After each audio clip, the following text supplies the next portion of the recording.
procès mitigé du blocus de Paris organisé aujourd'hui par la coordination rurale. L'enquête sur le crash de l'Airbus A320 sur l'aéroport de Varsovie hier soir. Les causes de cet accident ne sont toujours pas connues exactement. Air France annonce 4000 nouvelles suppressions d'emplois et l'abandon d'une trentaine de liaisons pour faire 5 milliards d'économies d'ici 1995. Invité de ce journal, Philippe Séguin, le président de l'Assemblée nationale, a décidé de faire appliquer intégralement le principe du vote personnel des députés. Dernier titre, Peugeot participera au prochain championnat du monde de Formule 1, mais en tant que motoriste seulement. Madame, Monsieur, bonsoir. L'inquiétude est en train de se transformer en angoisse à Perpignan, 2 jours après la disparition de la petite Karine, 8 ans, à la sortie de son école. Les environs ont été ratissés par 150 gendarmes, policiers et pompiers. Et à chaque heure qui passe, les enquêteurs privilégient davantage la thèse du rap. Reportage Isabelle de Lyon, Gilbert Ruzan. Cette petite blonde tout sourire, c'est Karine, le jour de la rentrée. Image insoutenable pour sa voisine qui tous les jours l'accompagnait et allait la chercher à l'école. C'est elle qui a constaté la disparition de la fillette. Elle est bien. Elle ne disputait pas, elle jouait tout le temps avec ma fille. Est-ce qu'elle aurait été capable de partir avec quelqu'un, par exemple? Non, je ne crois pas. Lundi 18h, sortie de l'étude. Pour rejoindre sa maison, Karine n'a qu'une place à traverser, quelques dizaines de mètres à parcourir, mais la petite fille décide d'aller s'amuser dans la cité HLM toute proche. Ici se perd sa trace. Ah oui, mais tous les enfants du quartier jouent ici. Ça c'est toute une partie de la nuit, dans la garrigue, partout. Là. J'ai peur que ça arrive à la même chose à ma soeur. Hein. Au 2e étage de la maison, la mère de Karine vit une insupportable attente. Dans toute la banlieue, gendarmes mobiles, policiers, pompiers ratissent le terrain à la recherche d'indices. 200 hommes en tout qui ne laissent rien au hasard. Mais à mesure que le temps passe, l'inquiétude augmente. La tentative de blocus de la capitale organisée aujourd'hui par les militants de la coordination rurale a rapidement tourné en une série de manifestations de harcèlement avec les forces de l'ordre. Manifestants et policiers ont joué au chat et à la souris autour des routes et autoroutes une bonne partie de cette journée. La coordination rurale annonce la poursuite de ces actions demain jeudi, alors que le ministre de l'Intérieur, Charles Pasqua, leur conseille, entre guillemets, de s'arrêter. Reportage Anne Mourgue, Alain Dubas. Le barrage fuyant, c'est l'invention de la journée. Ce commando d'agriculteurs vient tout juste d'investir un rond-point, pourtant ils sont déjà tous prêts à décamper. Et de toute façon, dis-leur que nous, quand on s'en va, on repart par là-bas. Hein. En quelques minutes, 2 éclaireurs à moto les ont repérés. La grosse artillerie ne tardera pas, les agriculteurs s'enfuient, ils vont se faire voir ailleurs. Ailleurs, aussitôt dit, aussitôt fait, sur l'autoroute A13 ce matin, les CRS les attendaient au péage de Mantes, raté. 30 km plus loin, des pneus brûlent, des barbelés encombrent l'autoroute. Quand les gendarmes arrivent, plus personne. Car ils sont déjà plus loin. Opération escargot cette fois. 15 à l'heure pendant 1 heure. Je suis partout, je suis nulle part. Telle semble être la nouvelle devise des agriculteurs mécontents.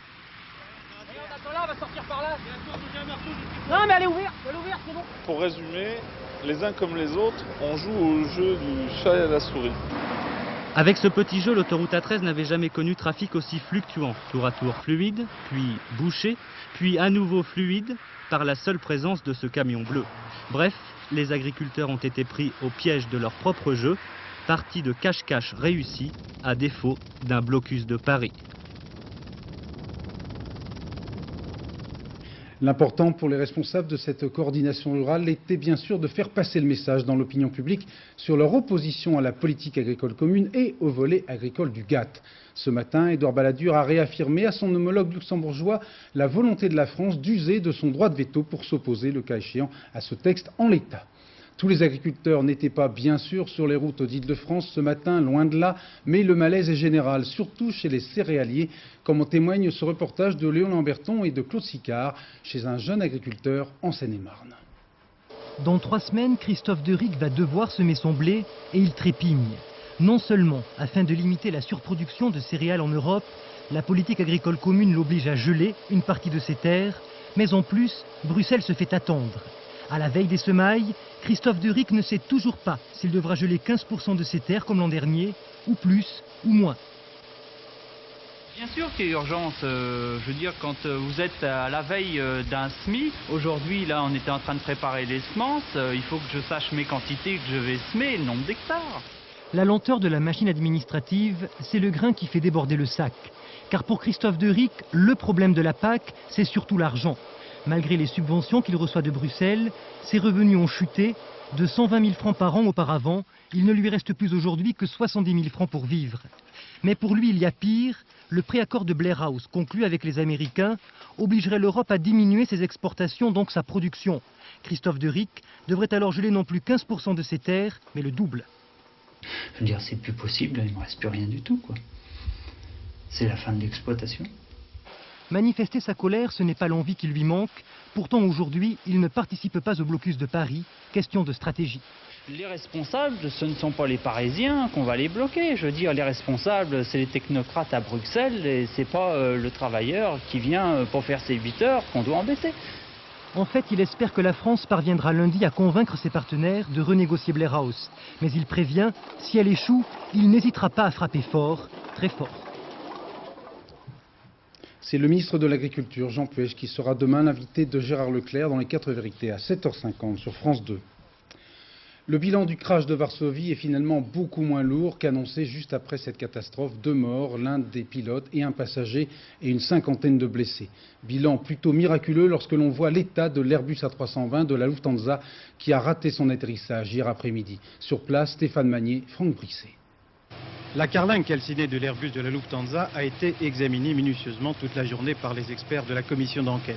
Airbus Industrie a envoyé une délégation ainsi que la Lufthansa. Les 2 boîtes noires ont été retrouvées mais ne livreront leurs informations que dans quelques jours. La seule chose qui soit sûre pour l'instant, c'est qu'en un premier temps, l'avion s'est posé sur la piste. Ensuite, il faut écouter les témoignages des survivants. Je sentais qu'on arrivait au bout de la piste, qu'il essayait de faire une sorte de virage ou tête à queue, une sorte de fusil, mais là il n'a pas réussi, on s'est accroché dans je ne sais pas quoi. Mais c'est comme s'il n'y avait pas eu de frein, c'est cela? Pas suffisamment en tout cas. Mais l'avion a quand même ralenti une fois sur la piste? Ah oui. L'enquête s'oriente pour l'instant dans 3 directions. Tout d'abord, l'erreur humaine. Le pilote se serait mal servi des freins ou trop tard. Il fait partie des survivants, mais paraît-il trop choqué pour répondre aux questions des enquêteurs. Deuxième hypothèse, le mauvais temps associé à une piste refaite à neuf très récemment. Vous savez, c'est une piste neuve et sur une telle piste gorgée d'eau, il est très difficile de ralentir un avion jusqu'à un arrêt complet.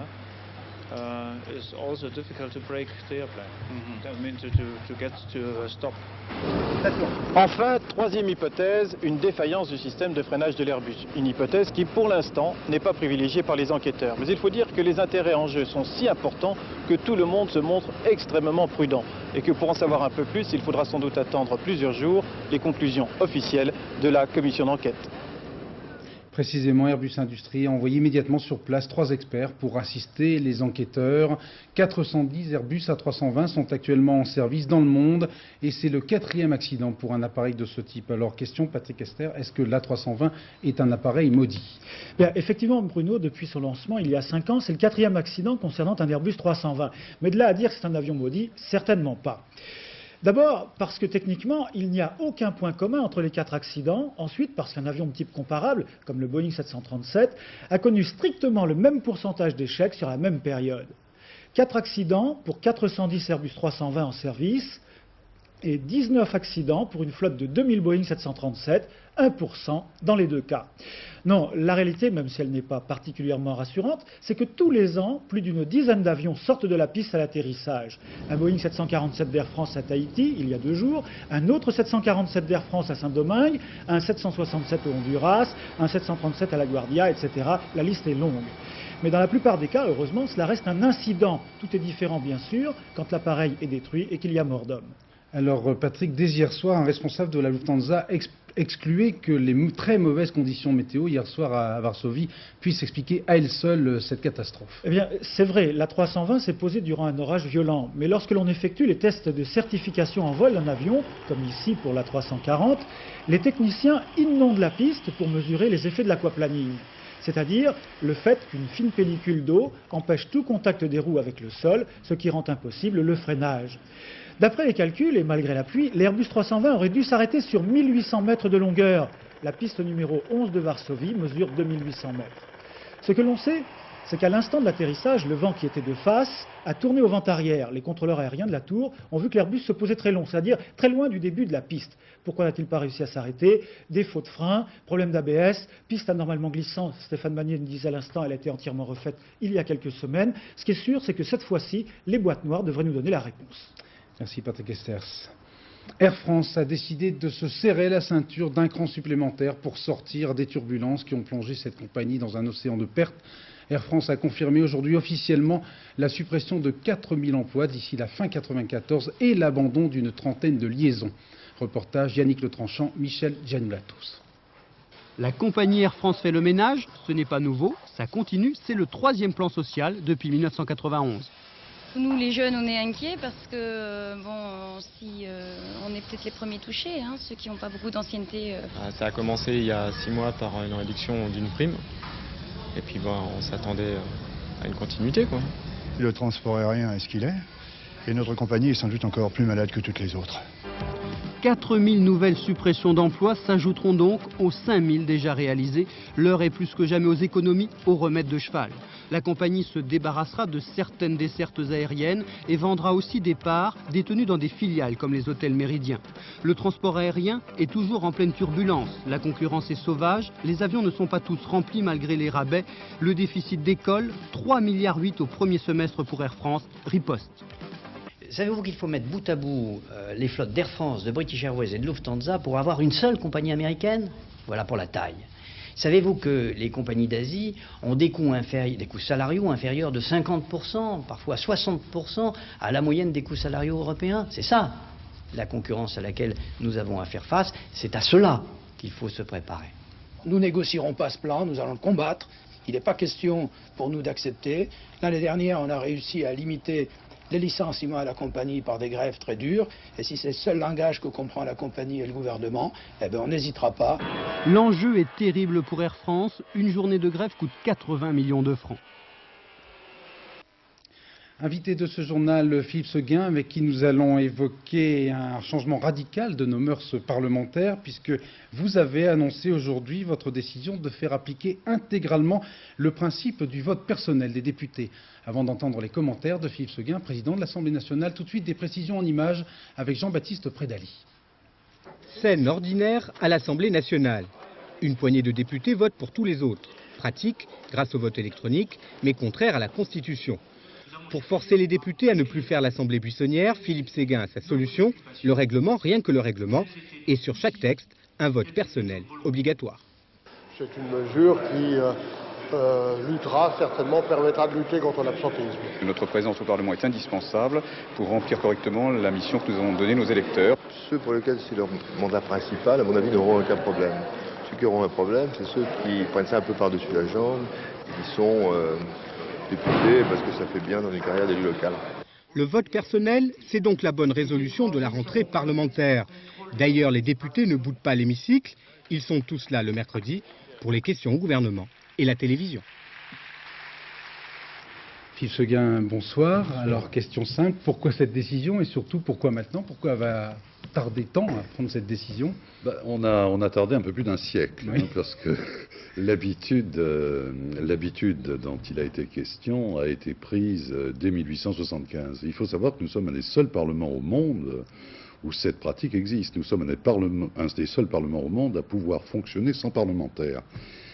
Alors, quelles en sont les conséquences? Eh bien, les conséquences, c'est une qualité du travail législatif qui décroît, une fonction de contrôle qui n'est plus réellement assumée, un absentéisme très fort et une certaine déconsidération de l'institution dans l'opinion publique. Et qui est imméritée, parce que nous avons des députés qui, quel que soit leur engagement politique, sont des gens compétents, sérieux, mais c'est notre organisation qui pêche.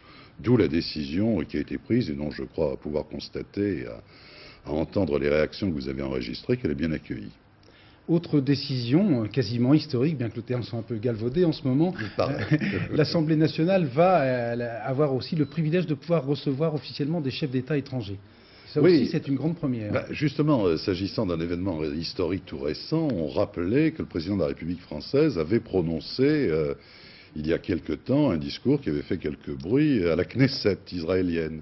De même, on se souvient de son discours en 1983 devant le Bundestag. Il s'est exprimé également devant la Diète polonaise. Avant lui, Georges Pompidou, Valéry Giscard d'Estaing, le général de Gaulle s'était exprimé devant les parlements étrangers. Et bizarrement, l'Assemblée nationale française n'avait pas la possibilité d'offrir la réciprocité et d'entendre à son tour des chefs d'État ou de gouvernement étrangers. Alors nous y avons mis bon ordre et puis nous allons inaugurer le système en accueillant le jeudi 7 octobre prochain le roi d'Espagne, Juan Carlos, qui viendra s'exprimer devant l'Assemblée nationale. Et j'espère qu'à terme, toutes les grandes visites d'État en France, de chefs d'État ou de gouvernement étrangers, prévoiront une escale à l'Assemblée nationale. C'est une façon de nous ouvrir sur le monde et également de régler notre problème d'adaptation à la modernité. Puisqu'on parle beaucoup de révision constitutionnelle en ce moment, est-ce qu'on ne pourrait pas prévoir celle qui verrait les députés travailler pratiquement 11 mois sur 12, comme la plupart des Français, c'est-à-dire arrêter ce système de session de 4 mois, de 2 fois 4 mois? Alors moi je crois que c'est effectivement une solution souhaitable. Bon, on a voulu en 1958 limiter strictement le temps où les députés travaillaient. Bon, c'était, j'imagine, pour rompre avec les excès de la 4e République, mais on est passé d'un extrême à l'autre.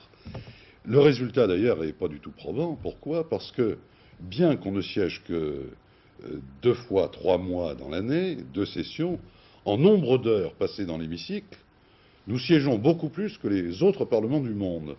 Et nous avons une organisation qui en pâtit, parce que le rapport entre le travail de commission et le travail dans l'hémicycle est strictement inverse.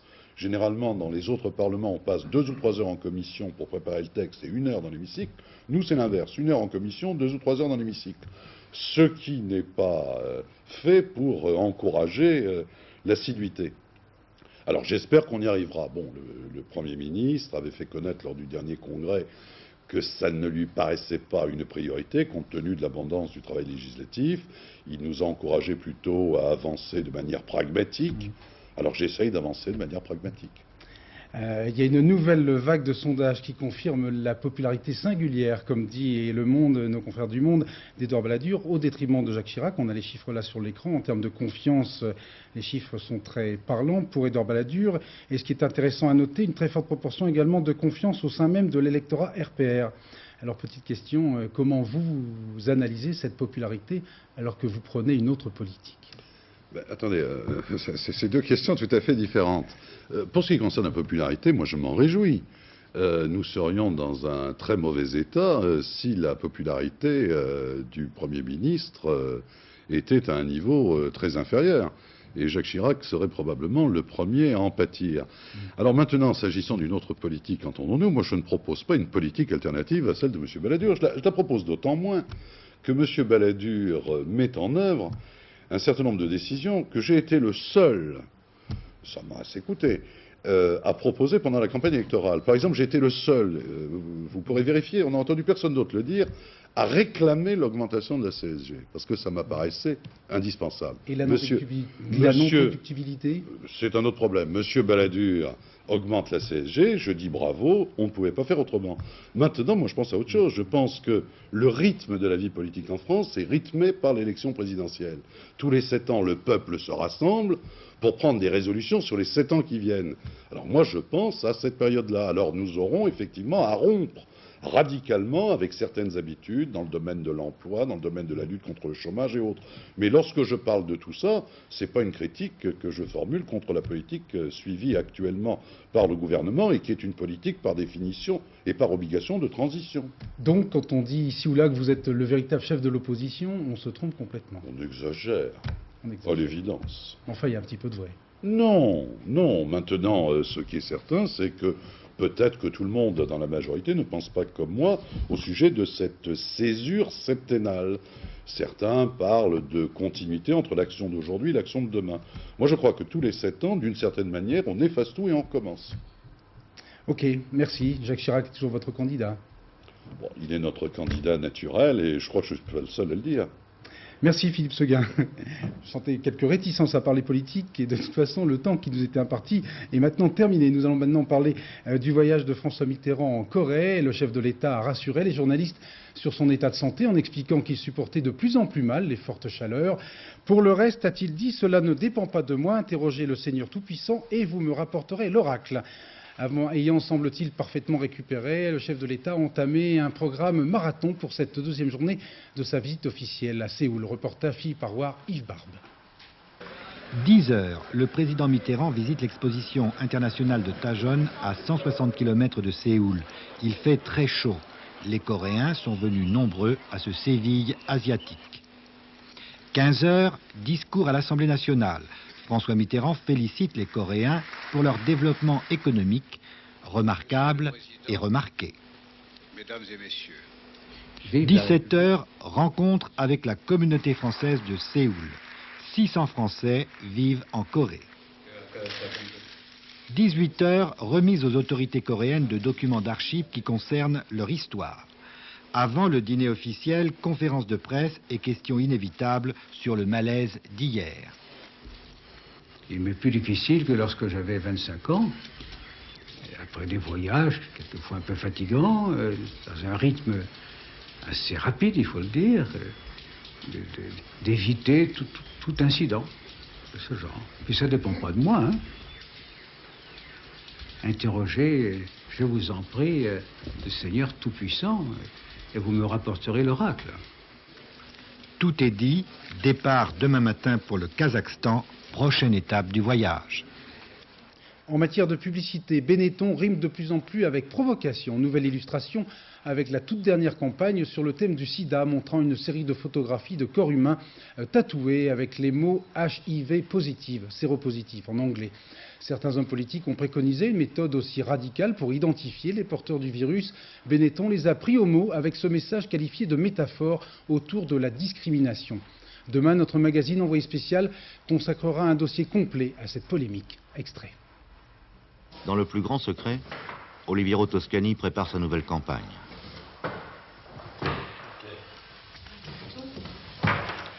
Pour la première fois, il accepte une équipe de télévision.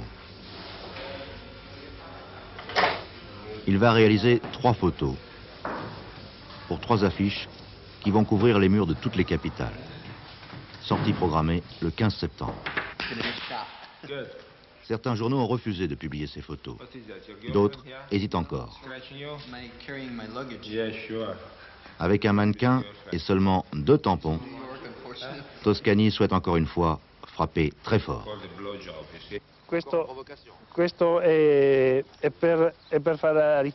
C'est pour faire réfléchir les gens. L'image est très sobre, très pure. Mais en même temps, elle fait un peu peur. Avec nos campagnes, nous sommes loin du produit, et même de l'idée que nous cherchons à augmenter nos ventes. Mais tout cela fait néanmoins parler de notre entreprise. L'Agence française de lutte contre le sida, soutenue en l'occurrence par le Conseil national du sida, a assigné en justice la firme Benetton pour cette campagne qualifiée de dégradante. Les explications de son vice-président. On ne peut pas comparer des personnes vivantes avec le VIH, qui sont des personnes extrêmement souffrantes, à des personnes détenues dans des camps, par exemple avec des tatouages sur la peau, dans des endroits quand même très représentatifs, la fesse, le pubis, et sans imaginer que les personnes vont avoir un sentiment d'humiliation en plus de la souffrance. Et je crois que l'humiliation en plus de la souffrance, c'est le maximum de l'horreur, c'est ce qu'on a connu dans les camps nazis. Ce message, je le trouve personnellement complètement illisible. C'est exactement le sens aussi des appels que reçoit SIDA Info Service, par exemple, où les personnes n'ont absolument pas compris. Donc si le message est totalement illisible, ce n'est pas par définition un message de prévention, parce qu'il ne peut pas participer à la lutte contre le sida. Stupeur et rancœur à Mont-Soleil-Mines, où les houillères du bassin Centre-Midi ont décidé, dans le plus grand secret, de détruire hier après-midi les 2 chevalements du puits d'Arcy, fermés depuis 1 an. Toute la mémoire du patrimoine minier réduite en miettes. 2 semaines, ironie du sort, avant la projection dans cette ville en avant-première du film Germinal à la gloire des mineurs. Reportage Jacques Revon, Valérie Gagé. Roger, la vieille gueule noire, foule les débris de son passé. Des 2 chevalements du Puy d'Arcy ne reste qu'un amas de tôle tordue, une mémoire effondrée et des sanglots qu'on étouffe. On se fout carrément, je m'excuse du terme, on se fout carrément de la mémoire ouvrière. Je sais que la mine a fait souffrir du monde, je sais les blessés, je sais les morts, je sais les exils causés. Mais non. Les 2 tours d'acier qui surplombaient le trou ont été détruites hier, décision des houillères et de la municipalité de Montceau-les-Mines. Une association avait pourtant obtenu l'ouverture d'une procédure pour que le site, fermé l'an dernier, soit classé monument historique. Voilà, messieurs, ces 2 puits, c'est mon paysage et mon panorama. Même que la mine s'arrête, ce qui est lamentable, j'ai beaucoup de peine à penser que les chevalements vont tomber. On n'aura plus ce symbole de la mine sur la commune de Monceau. Le symbole a disparu à 3 jours seulement des journées du patrimoine. L'horizon des enfants de Montceau-les-Mines a perdu un peu de son histoire. Premier tour des Coupes européennes de football, sans mauvaise surprise pour les grandes équipes en compétition. Le PSG a battu Nicosie 1-0 à Chypre. Même score en faveur de Bordeaux face à Dublin. Les amateurs de football s'intéressent ce soir à une autre question, celle du grand stade prévu pour le mondial de 98. Aux toutes dernières nouvelles, c'est le site de Saint-Denis, près de Paris, qui tient la corde. Enquête Laurent-Frédéric Bollet et Jean-Marc Sursin. Vu de haut, c'est sûr, voici 25 hectares de friches, de broussailles laissées à l'abandon. Pourquoi pas un grand stade de 80 000 places ici? C'est le dernier projet en date, la carte surprise d'un feuilleton qui n'en finit pas. Ces terrains, pour le moins sauvages, appartiennent déjà à la ville de Paris. Avantage financier et surtout, ils ne sont qu'à 3 km de la capitale. Du coup, Saint-Denis, 90 000 habitants, devient le favori pour accueillir une autre cathédrale dédiée au sport.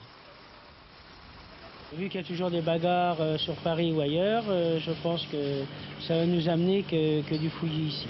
Moi, je ne suis pas sportif du tout. Non, mais je pense que ça fera connaître un peu plus la ville. Un peu partout dans le monde, ça sera pas mal. Un plan existe, nous l'avons rencontré. Prolongement du métro, agrandissement de la gare RER, tout semble prévu. Du moins, les conditions sont-elles remplies pour une ville qui n'a pas demandé le grand stade? À aucun moment nous sommes portés candidats, nous ne sommes toujours pas.